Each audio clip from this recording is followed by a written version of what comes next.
JAWGUST is back once again. Jaws is 50, so I thought, my friends, for you to come with me as I go back to Amity. A 31-day podcast, talking 4 minutes of Jaws each day.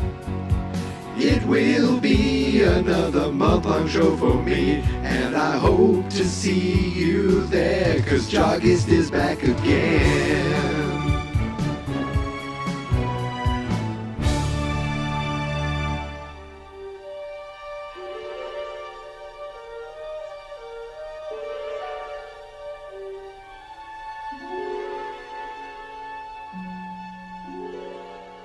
Happy Tuesday, everybody.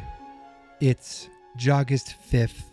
Yes, the 5th day of JAWGUST, the 5th day of Golden JAWGUST. And after watching today's 4 minutes of Jaws, I think to myself, maybe the people of Amity have the mayor they deserve. Maybe the reason the mayor was reelected to be, well, at least in Jaws 2, is the people of Amity are selfish, terrible people.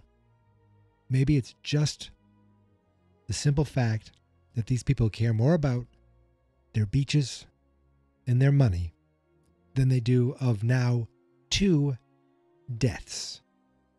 We're 5 days in to our JAWGUST experiment, watching Jaws 4 minutes a day, every day in the month of JAWGUST. And as we get from minutes 16 to 20 in Jaws, we now have seen 2 deaths. First, Chrissy Watkins, and now young Alex Kintner. I would say Kittner sometimes by accident, but there's 2 N's. Kintner. Alex Kintner. And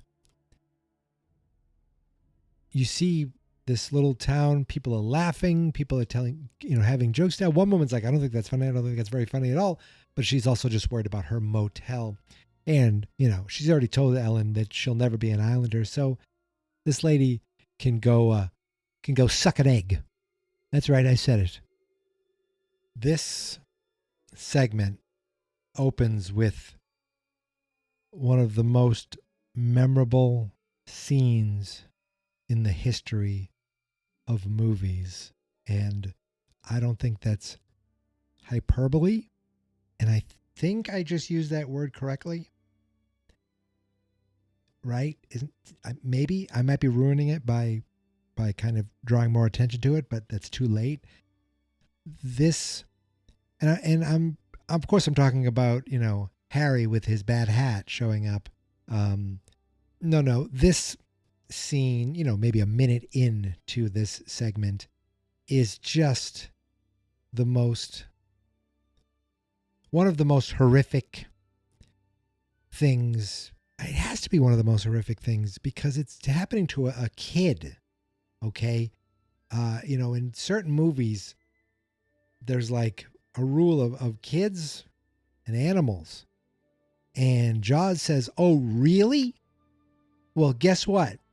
We're going to have deaths to both of those things in the same scene. But don't worry, we won't show the animal getting eaten. We'll just show the animal was just an hors d'oeuvre, while the main course was a boy in his raft. This is a movie about a town that is terrorized by a shark, and we're 20 minutes in and we've seen no shark.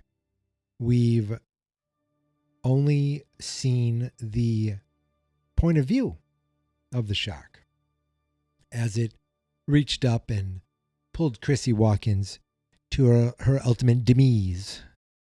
But once again, we really don't see a shark here, but we see the beginnings, the inklings of some sort of scary beast. And to me, that is always one of the scariest things of this scene, is you can't quite tell what's going on. I've talked about this back in the original JAWGUST, how this scene was going to be much more graphic, much more horrific, much more spectacular, with the shark leaping up and taking, grabbing the kid. I mean, there's visuals. There's actually video clips or, old film clips of behind the scenes of them trying to get this shark to work. And if I'm correct, like, some of that stuff was shot by the second unit and they just never could get it to work. I watched one clip of this guy online trying to dissect what we were seeing at this moment. And it's like, are we seeing parts of what was shot that day? I don't know exactly, but I'm going to kind of go through frame by frame, I know, which is great for an audio podcast. But really, all we see is once we get underwater. Well, the first inkling that something's wrong with Pippet is that dog loved that stick, and all we see is that stick floating. And that hurts me more than anything, because that dog has no idea what's going on. I mean, sure, the boy's dead. Great.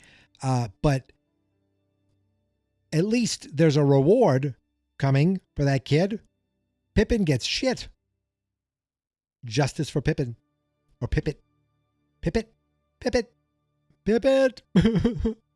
Anyway, if we're seeing the shark's perspective, the shark's point of view, we go by the legs of the luckiest boy in all of Amity. That guy, that kid should go, play the lottery right away, because then you see the camera turn away from those legs. They were right there, ready for the munchin', and they just close in on what we know. We know there's a kid in the raft, and it's like it's just getting closer and closer. The sun is getting brighter. The sun is getting through to us because we're getting closer to the surface, right up to the legs. And then, boom, the next shot. It's almost like the shark, I guess the idea is, took the kid and went into almost a barrel roll. But what's interesting is there's land in the background. Now, I'm assuming we're in a cove, or the angle we're at, we're just seeing part of the cape or the cove that goes out. But that visual, it feels so real because it doesn't look perfect and cinematic. And it's just like this thing rolls over, and it's so like quick that who knows what they were actually shooting at that moment. But they just, Verna Fields found this moment and said, this is the shot. This is the thing. Let's stick it right in there. And then everybody, there's like a whole bunch of people on the beach are like, did you see that? This guy in this beautifully checkered shirt. Did you see that? Jump up. This other people are getting up, looking around. Mrs. Kintner isn't even paying attention to her son. Now, I'm not going to say that there was any negligence on her part, but I don't know what book she's reading, but it is engrossing, because she has not looked up at all while people are starting to look up. If she just glanced up, she would have said, oh, there's Alex. Oh, Alex is playing with, is that his foot? What just went flying? Because right after we see people looking up, then we see real horror as the actual kid, I don't know what he's attached to, what it is, but they're just flailing around, blood in the water everywhere. And then he gets pulled under, and I almost feel like he says it hurts, which is the same thing Chrissy said. I wonder if that's just a natural reaction to when a shark eats you. You say, "It hurts." Listen to what he says. So he's either just going, "Ah," or it almost sounds like he says, "It hurts," which is even more frightening. Almost like he's crying out for help, and that's the thought he has. He gets pulled under, and then we get one of the most widely played clips in like movie history. Like if you're seeing a scene from a movie, a scene like from a montage of movies or cinema or action or horror or thriller, you're going to see this incredible shot of Chief Brody, this otherworldly, kind of takes you out of like where you feel like you're in a movie. You're not looking at something that's real. You're being affected by the camera as you're getting the dolly zoom shot, which I believe is, okay, let me look it up. The dolly zoom, also known as the Hitchcock shot, the vertigo shot, or the Jaws effect. And think about it. Spielberg, taking this right from Hitchcock sounds real sounds like very sounds on brand, because these 70s directors loved Hitchcock. It says the effect is of achieving by zooming a zoom lens to adjust the angle of view, which I believe means you zoom out as you push the camera in, right? Or do you zoom, or do you dolly out? Okay, does it matter? The zoom shifts from a wide angle view to a more tightly packed view. In the classic form, the camera angle is pulled away from the subject while the lens zooms in, or vice versa. I guess it doesn't matter. So it's like you're pulling the focus so that it really, what it does is it's so hard to explain. Like you're moving in the background, because I'm going slow. You're closing in on Brody, so you're getting closer to him, but the background is like backing away from you almost. It's wild. It's just, and it's I believe now, I don't know how they do it now, but this is all in camera. Just pull the zoom and push the camera, and you get this incredible shot. And it almost gives you that kind of Hitchcockian like strings, that not quite psycho, but it just gives you that same feel of like that music is the feeling that's in Brody's head. Like, oh no, the worst thing imaginable, the worst thing that I was fearing, the one thing that's been consuming me all day while I'm sitting here at the beach with my family, it happened. It happened. They don't even, at this point, they don't know what's going on. They're not really quite paying attention. All of a sudden, someone's getting eaten. They know their kids are out there. And he just gets up. He's like, everybody get out. And I never really paid attention to the music of this segment before. It isn't the regular Jaws, dun, dun, dun, dun, like the Jaws theme. It's a different arrangement that I've been listening to my entire life, but I never really listened to it until literally tonight.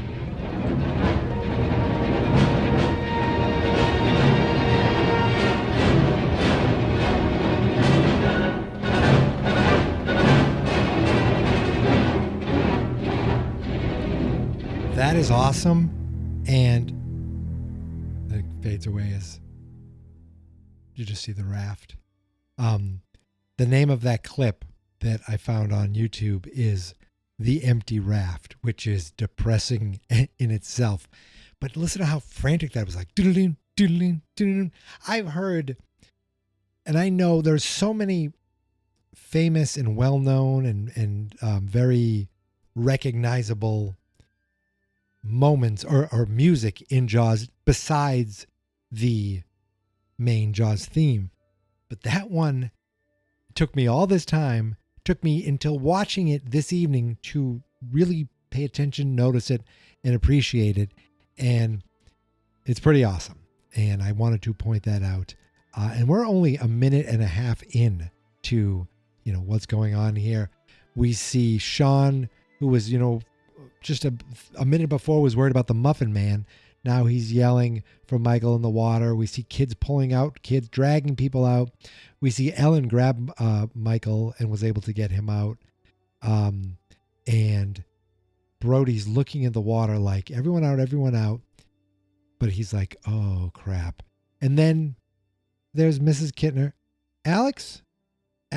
Oh, so depressing. She almost loses her hat, first her kid, then almost her hat. That would have been awful.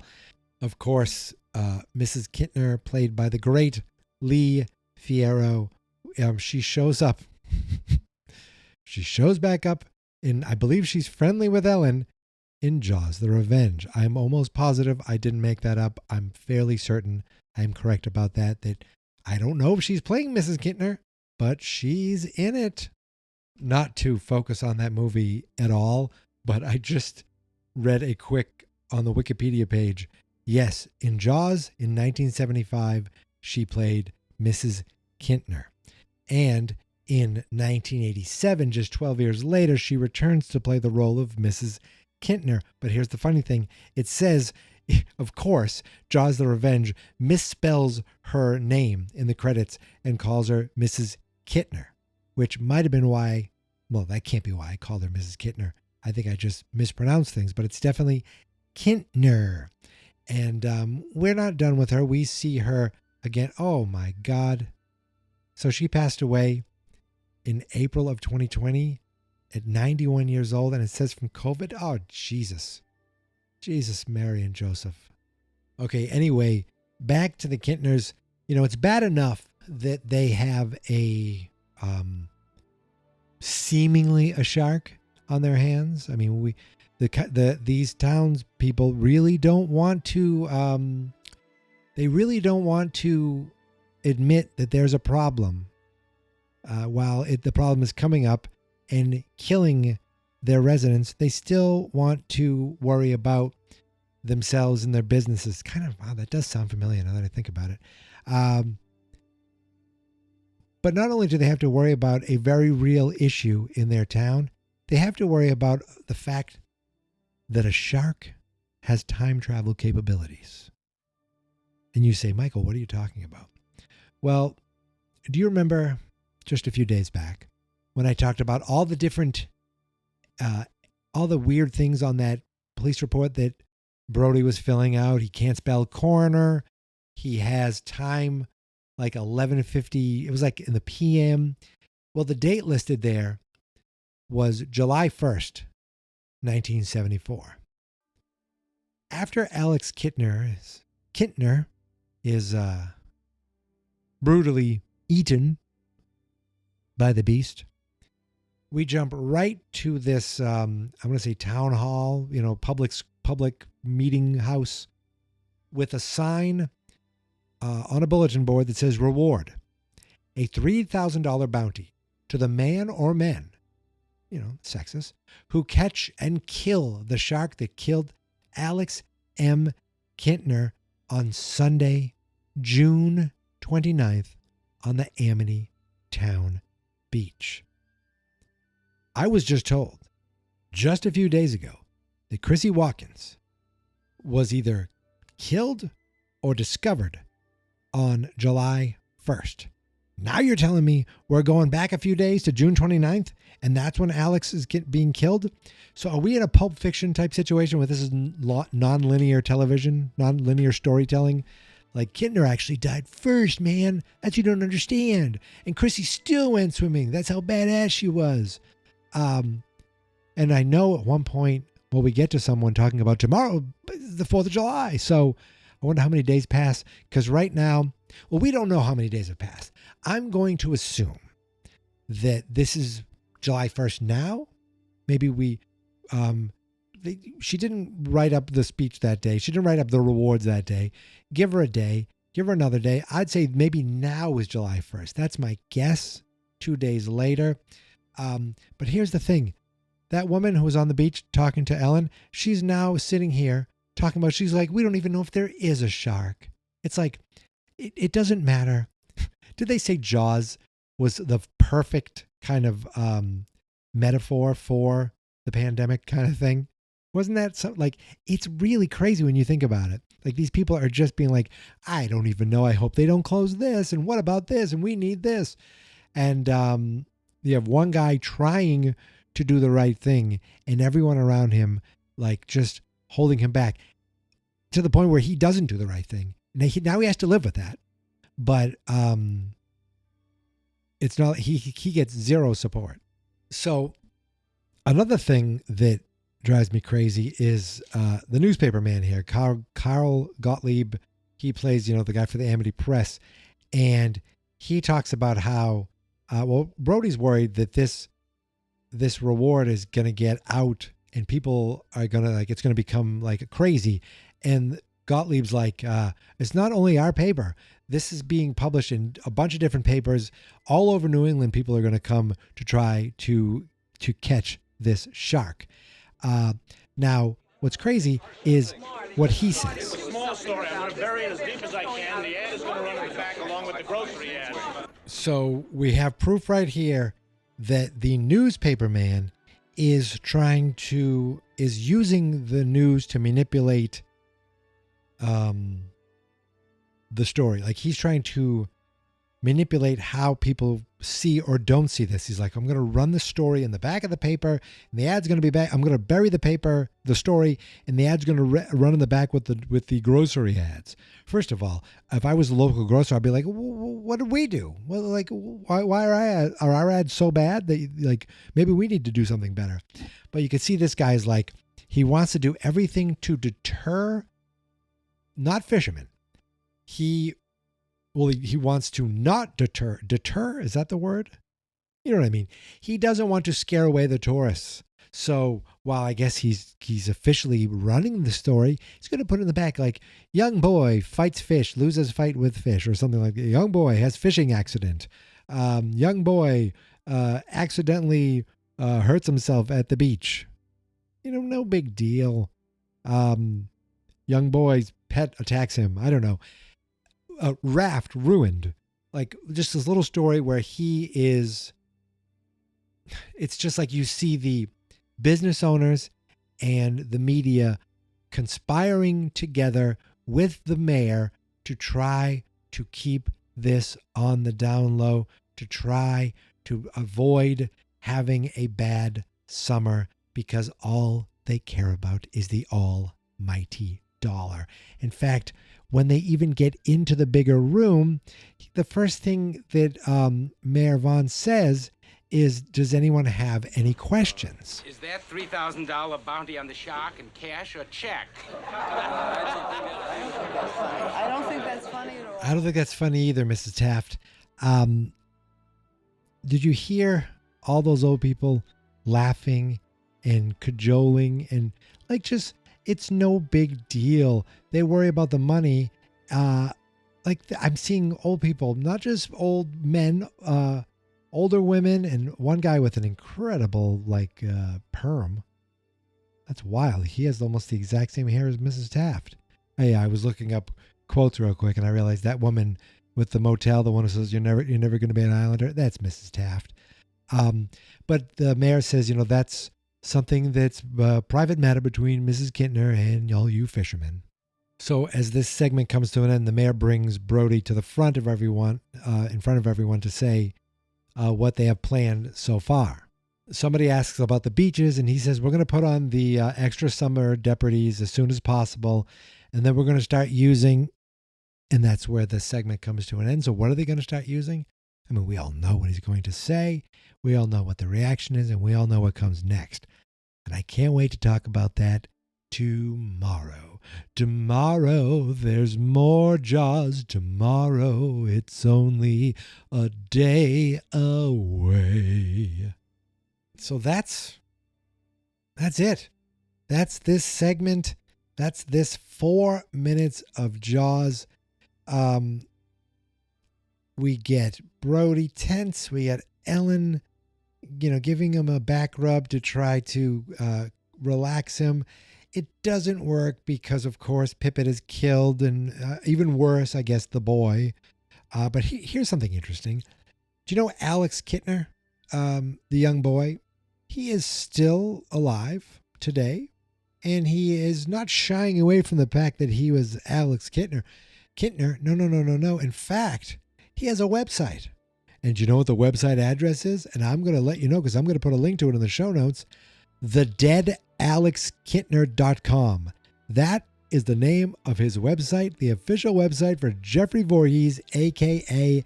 Alex Kittner. You go to this homepage of this website, and there's a couple crazy things. First of all, you see this guy, and he sells autographed collectibles. Great. That makes sense. Like, why wouldn't he sell autographs? Everyone, who makes movies, and if you can do something to sign autographs, awesome.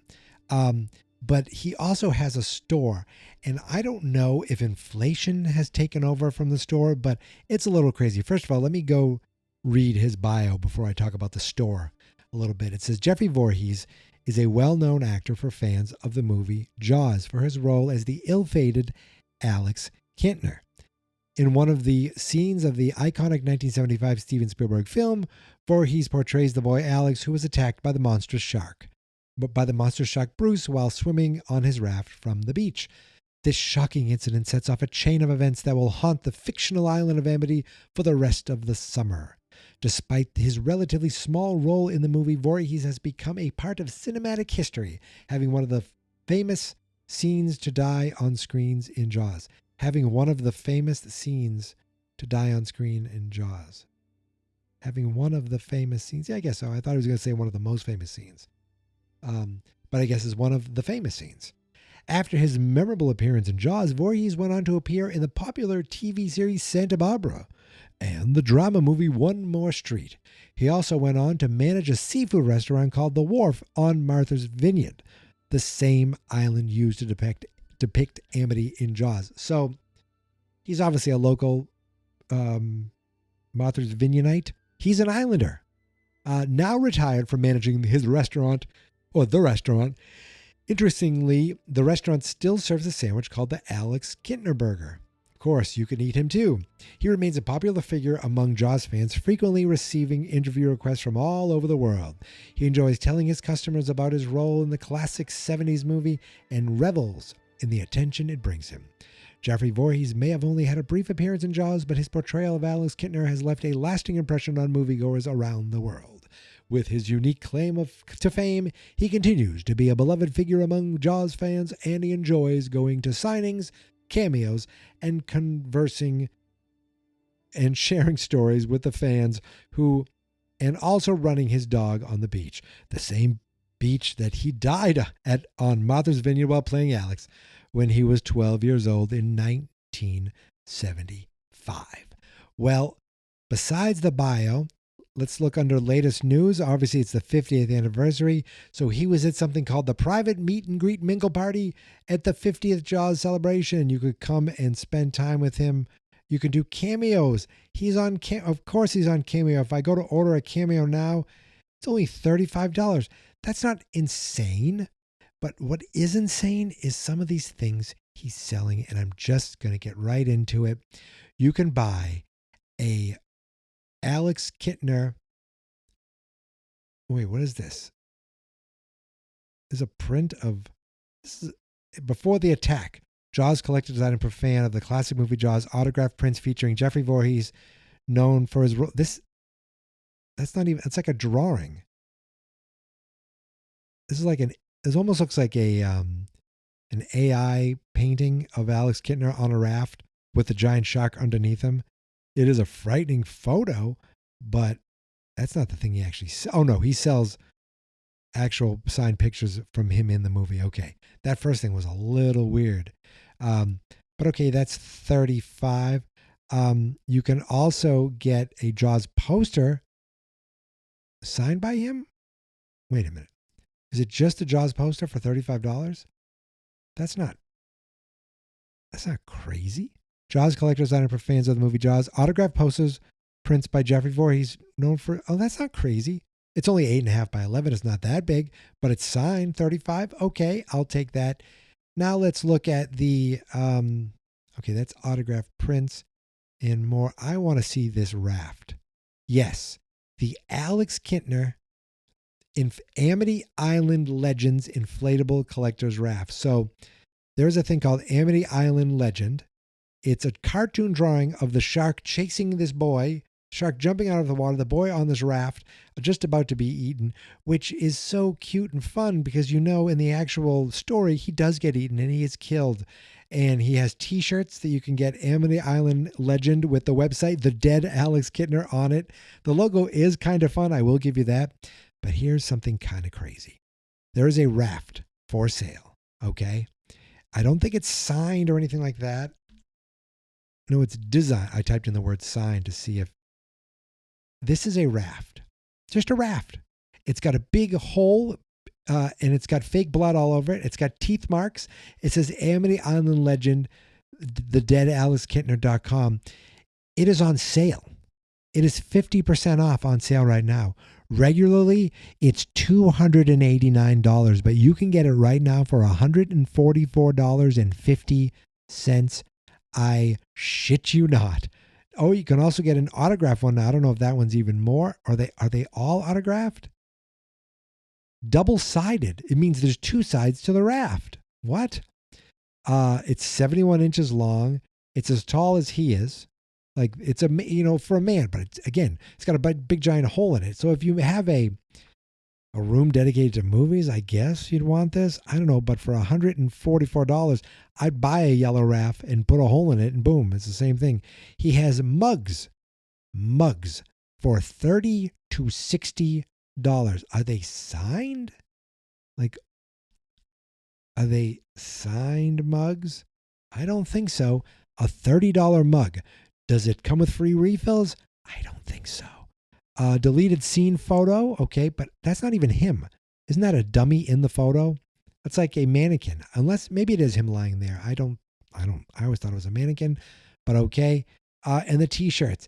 The t-shirts you can get from $45 to $70. So let me see. A large, I'll pick a large black because apparently these are just printed. Oh, with autograph or with personalized autograph. Oh, so you have to get them autograph, $45. If I get a personalized autograph, it's $70. So you get a t-shirt that's autographed so you can't even wash it or wear it. Look, the logo is kind of fun. Everything else is insane. And you can join the Jeffrey Voorhees fan club. Look, man, if I got eaten in a movie when I was a kid and that movie went on to become like really huge, I would be doing the exact same thing as this guy would be doing, trying to enjoy it and embrace it and get as much as I can out of it. I would not run away from it. Everywhere I'd go, I'd have a t-shirt that said, I am the dead Alex Kintner. And that's exactly what this guy is doing. His Facebook page is not Jeffrey Voorhees. It's the dead Alex Kintner. His website, the dead Alex Kintner, which is it's very morbid when you think about it, but it is kind of funny. Just the fact that I don't even know, it's the dead Alex Kintner. It's insanity. It's insanity that this character, that moment, that scene, he's basically not making a living off of it, but he is cashing in for everything he can get. And I don't blame him. Am I going to buy anything? That'd be a no, Alex or Jeffrey or whoever you are. But I will put a link to it in the show notes if you want to check it out and buy yourself a $144 raft that you can't really even use. Just like the real thing, because that was eaten by a shark. Like that boy and that dog. Oh, boy. Every time I watch a clip, and I've seen this movie so many times, but if I'm just focusing on one clip and one moment, it seems like every clip I'm finding something new that I haven't noticed or something that, just kind of went over my head, which I guess is the same thing as not noticing. And that's why I love doing this. I feel like I found something every day so far. And it's funny because when you know a movie's that good and you know you love it that much, when you see it over and over and over again, and it just makes you appreciate it more and you don't get tired of seeing it. You don't think, oh, we got to get through this part or got to get through that part. No. I love it. I love it. Love it. And that is it for August 5th, 2025. So, listen, I'll be back tomorrow, I promise. But until then, follow me on all the social medias. If you're out there, I do have something on Mastodon. I don't use it anymore. I was trying to connect the Blue Sky to Mastodon so I can post in one place and have it post to both places, but I don't think I have that figured out. Or I know I don't have that figured out. But you can follow me there. You can follow me on Blue Sky. You can follow me on Instagram. You can follow me at that old place that I don't post anymore, at Geek Mentality. Letterboxd, I'm on there as well.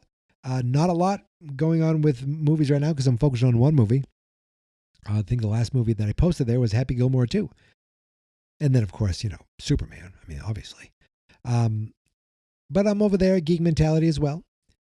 I'm on Goodreads, but I think I'm Mikey C on Goodreads. I don't know if I'm Geek Mentality. I don't know if I have a link to that. I put it on Blue Sky. Everything, if you really want to follow me and you're not on Blue Sky, you should be on Blue Sky. Geek Mentality over there.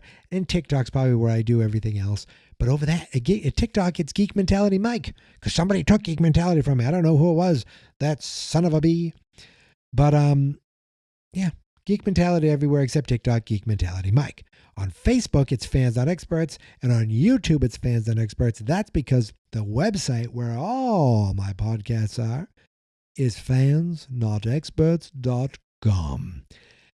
Go there now to see every episode of JAWGUST and every other podcast that I work on. And you can do that right now. Or you can wait until tomorrow for another episode of Golden JAWGUST, because I'll be back then. I hope you will be too. Until then, thank you for listening. Thank you for subscribing. The beaches are closed, and here is my theme song. This is my podcast. I made it. Geek Mentality's what I named it. And I think you should listen and subscribe, 'cause I'm kinda funny and awesome. I think that I'm worth your time, and I'm kinda handsome. My mom says, please listen and please subscribe. At least listen to this episode. Fans not experts.